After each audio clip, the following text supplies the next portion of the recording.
Hello दोस्तों, कैसे आप सब लोग। चलिए शुरुआत करते हैं क्लास नंबर 6 की, जहां पर हम डिस्कस करने वाले हैं OWS one word substitution for SSC exams and other competitive exams के लिए हम ये डिस्कस कर रहे हैं। और यहां पर हम प्रीवियसली आस्क्ड वर्ड्स को डिस्कस कर रहे हैं। चलिए शुरुआत करते हैं। पहला वर्ड आपके स्क्रीन पे दिखेगा।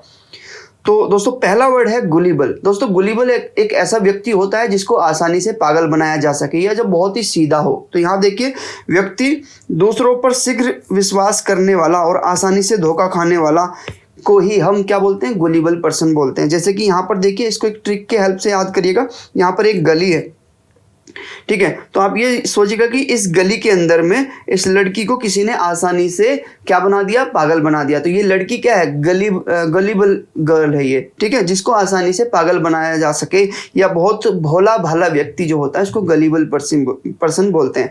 तो इस गली से याद रखना गलीबल, ठीक है। गली से याद क्या रखना, गलीबल, यानी गली के अंदर किसी लड़की को कैसे क्या बना दिया, उसका पागल बना दिया या उसको धोखा दे दिया।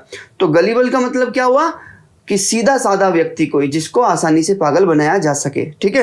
तो यहाँ पर देखिए, used about a person believing and trusting people too easily, ये व्यक्ति के लिए यूज होता है। गलीबल जो वर्ड है ये व्यक्ति के लिए यूज होता है। और गलीबल एक ऐसा व्यक्ति होता है जो दूसरों पे बहुत आसानी से विश्वास कर लेता है और उन व्यक्तियों के द्वारा आसानी से उसको ट्रिक कर दिया जाता है, यानी कि उसके साथ धोखा या छल किया जा सकता है बहुत आसानी से ऐसे व्यक्ति के साथ। देखिए यहाँ पर देखिए, आई कांट बिलीव सारा fail for that obvious prank, कि वो एक छोटे से प्रैंक में फंस गई। सी इज सो गलीबल, वो बहुत ही क्या है, भोली है, बहुत ही भोली है, बहुत सीधी है, ठीक है। अगला वर्ड देखते हैं दोस्तों। अगला वर्ड है दोस्तों होनेरियम। होनेरियम क्या होता है, ऑनरियम एक मानदेय होता है, मतलब एक धनराशि अगर किसी को दी जाए उसके सम्मान में। फॉर एग्जांपल देखिए, a payment made for someone profession service और fee paid for a normally fee service, यानी कि किसी व्यक्ति को अगर उसके लिए किसी प्रोफेशन के लिए उसको धन दिया जाए, कोई मान दे दिया, उसके सम्मान में कोई राशि दी जाए, तो उसको हम ऑनरेरियम बोलते हैं। जैसे कि ये ऑनरेरियम जो दिया जाता है ना, स्पेशली ये स्पीच देने के लिए दिया जाता है, या आप कहीं पे जाके स्पीच देते हो तो उसको अगर वहाँ पर आपको किसी सम्मान में कोई धनराशि मिले तो उसको हम ऑनरेरियम बोलते हैं। जैसे यहाँ देखिए, despite being a renowned expert in his field, वो अपने फील्ड में बहुत ज़्यादा एक्सपर्ट होने के बावजूद भी the guest speaker gracious accepted a modest honorarium, जो गेस्ट स्पीकर है यानी कि जो वहाँ पर मेहमान है बोलने वाला, वो क्या gracious accepted a modest honorarium, उन्होंने एक बहुत साधारण सा ऑनरेरियम एक्सेप्ट किया, यानी कि बहुत छोटी सी धनराशि उन्होंने एक्सेप्ट की है for his insightful presentation at the conference, जो उन्होंने कॉन्फ्रेंस के अंदर में एक बहुत ही अच्छी सी स्पीच दी है या कोई प्रेजेंटेशन दी है, उसके लिए उन्होंने छोटा सा धनराशि ली है। तो ऑनरेरियम जो होता है ना, ये एक छोटी सी धनराशि होती है जो किसी को दी जाती है उसके सम्मान में। चलिए अगला वर्ड देखिए, यहाँ पर इम्पोस्टर वर्ड है। इम्पोस्टर का मतलब क्या होता है, जैसे कि कोई इंसान होता कुछ है और दिखता कुछ है तो उसको हम इम्पोस्टर बोलते हैं। यहाँ पर देखिए, जो बहरूपीय टाइप व्यक्ति होते हैं उनको हम इम्पोस्टर बोलते हैं। यहाँ पर देखिए, a person who pretended to be somebody else, एक ऐसा व्यक्ति जो प्रिटेंड करे, ये दिखावा करे कि मैं कोई और हूँ, बल्कि वो होता कुछ और है। In order to trick other people, दूसरे व्यक्ति को धोखा देने के ताल में वो रहता है, इसीलिए वो इम्पोस्टर बनता है। अपने चेहरे पे नकाब रख के बनाकर रखता है ताकि वो ऐसा लगे कि वो इंसान बहुत अच्छा है, ठीक है। यहाँ पर देखिए, इम्पोस्टर के लिए एक पिक्चर देखिए कि ये महिला जो है अपने चेहरे पे पोस्टर लगाए हुए हैं, यानी कि ये क्या है, इम्पोस्टर है, बहरूपिया है। यहाँ पर देखिए, the detective uncovers the impostor who has been posing a doctor at the hospital for months, जो डिटेक्टिव है, जो पुलिस वाला है, उसने क्या किया है, अनकवर किया है किसको, इम्पोस्टर को, who has been posing as a doctor, जो एक डॉक्टर की तरह बन रहा था एट ए हॉस्पिटल, एक हॉस्पिटल के अंदर में फॉर ए मंथ्स, यानी कि ये डॉक्टर साहब दिख रहे हैं आपको, ये एक हॉस्पिटल में एक फर्जी डॉक्टर बन के चले गए, ठीक है। तो ऐसे डॉक्टर को हम क्या बोलेंगे, इम्पोस्टर डॉक्टर, यानी कि बहरूपिया डॉक्टर। अगला देखिए सब, इटिनरी। इटिनरी क्या होता है दोस्तों, जैसे आप कहीं टूर पे जाते हो या कहीं यात्रा पे जाते हो तो आप पूरा प्लान करते हैं ना कि मैं कहाँ पे रुकूंगा, किस रास्ते से जाऊंगा, तो इसी को इटिनरी बोलते हैं। यानी कि एक प्लान होता है, a plan of journey including the route and the place, यानी कि किस रूट से जाओगे, किस प्लेस से जाओगे, वो सब कुछ प्लान कर लिया जाए तो इसी को इटिनरी बोलते हैं। दैट यू विल विजिट, जहाँ पर आप विजिट करोगे वहाँ के लिए प्लानिंग करने को ही इटिनरी बोलते हैं। ठीक है, तो यहाँ पर देखिए जो लोग ऐसे प्लान बनाते हैं कि मेरे को ये करना है और उसके बाद मुझे इस रूट से जाना है, तो इसी को इटिनरी बोलते हैं। इसी को क्या बोलते हैं? इटिनरी। यहाँ पर देखिए example, before embarking on their trip the traveller carefully reviewed their itinerary which includes sightseeing, tour, hotel reservation and transportation arrangement. यानी कि कहीं पर जाने से पहले, यात्रा पे जाने से पहले वो इंसान क्या कर रहा है, उस साइट को देखने जाएगा, साइट सीइंग करेगा, टूर करेगा उसके बारे में, और होटल रिजर्वेशन भी वो अपना होटल रिजर्व कर देगा और ट्रांसपोर्टेशन अरेंजमेंट भी कर देगा। तो इस सब प्लानिंग को हम बोलते हैं इटिनरी। क्या बोलते हैं? इटिनरी, यानी कि यात्रा कार्यक्रम जिसमें यात्रा मार्ग और स्थल शामिल हो, ऐसी प्लानिंग। चलिए अगला वर्ड देखते हैं। अगला वर्ड है दोस्तों मोनार्की। मोनार्की होता क्या है? अगर कोई राजा रानी किसी देश में उसके पूर्वजों से वो शासन करते आ रहे हैं, यानी कि पहले से ही करते आ रहे हैं, तो ऐसी शासन को हम मोनार्की बोलते हैं। यहाँ देखिए, a system of government by a king और क्वीन, एक ऐसा सिस्टम गवर्नमेंट का जहाँ पर राजा और रानी शासन करते हैं।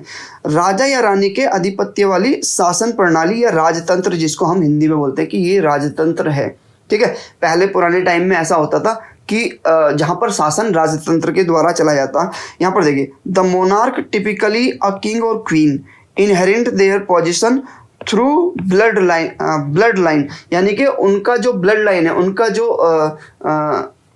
परिवार ही वहाँ पर शासन करता आ रहा है। और यहाँ पर देखिए, often hold their position for life, वहाँ पर वे पूरे जीवन काल से अपना शासन होल्ड करे आते हैं और वहाँ पर कोई भी दूसरा परिवार का राजा नहीं बनता, एक ही परिवार के राजे बनते चले जाते हैं। तो इसी को हम बोलते हैं मोनार्की। इसी को क्या बोलते हैं? मोनार्की। यहाँ पर देखिए, the country's history is marked by centuries of monarchy with a long line of king and queen ruling over the land, यानी कि वहाँ पर उस क्षेत्र में क्या गए, राजा रानी ही राज करते आ रहे हैं बहुत लंबे समय से।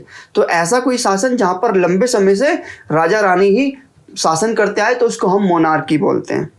अगला वर्ड देखिए दोस्तों, ओबिचुअरी। ओबिचुअरी क्या होता है? आप न्यूज़पेपर में देखते होंगे, अगर किसी का देहांत हो जाता है, किसी की मृत्यु हो जाती है, तो न्यूज़पेपर में एक छोटा सा उसके बारे में लिखा हुआ आता है कि उनका जो अंतिम संस्कार होगा वो किस टाइम होगा और उनके अचीवमेंट्स क्या क्या रहे हुए पूरी लाइफ में, तो वो जो छपा हुआ आता है उसको ओबिचुअरी बोलते हैं। यहाँ पर देखिए, शोक समाचार जो होता है, किसी के निर्धन पर सूचना व्यक्ति के निर्धोपरांत, यानी कि निर्धन होने के बाद में जो शोक समाचार दिया जाता है, उसी को हम क्या बोलते हैं? ओबिचुअरी बोलते हैं। देखो, announcement of a person death, किसी व्यक्ति के मृत्यु के बाद जो अनाउंसमेंट होता है उसको हम क्या बोलते हैं? ओबिचुअरी बोलते हैं। Typically publish in newspaper online, newspaper में भी छप सकता है, ये ऑनलाइन भी छप सकता है। ठीक है, with his life and achievement, जो उसके लाइफ के बारे में अचीवमेंट्स है वो भी सब कुछ छपा होता है, तो इसी को हम क्या बोलते हैं? ओबिचुअरी बोलते हैं। जैसे कि यहाँ पे देखिए, इंदिरा गांधी जी की जब असैसिनेशन हो गया था, यानी कि जब उनकी मृत्यु हो गई थी, उसको मार दिया गया था, तो उनके न्यूज़पेपर में ऐसे छप के आया था। ठीक है, उसके बारे में लिखा था कि इनके क्या क्या इन्होंने किया, कैसे कैसे किया, तो इसी को हम क्या बोलते हैं? ओबिचुअरी बोलते हैं। कि जो न्यूज़पेपर में जो न्यूज़ आती है छपी हुई किसी के मरने के बाद, उसको ओबिचुअरी बोलते हैं।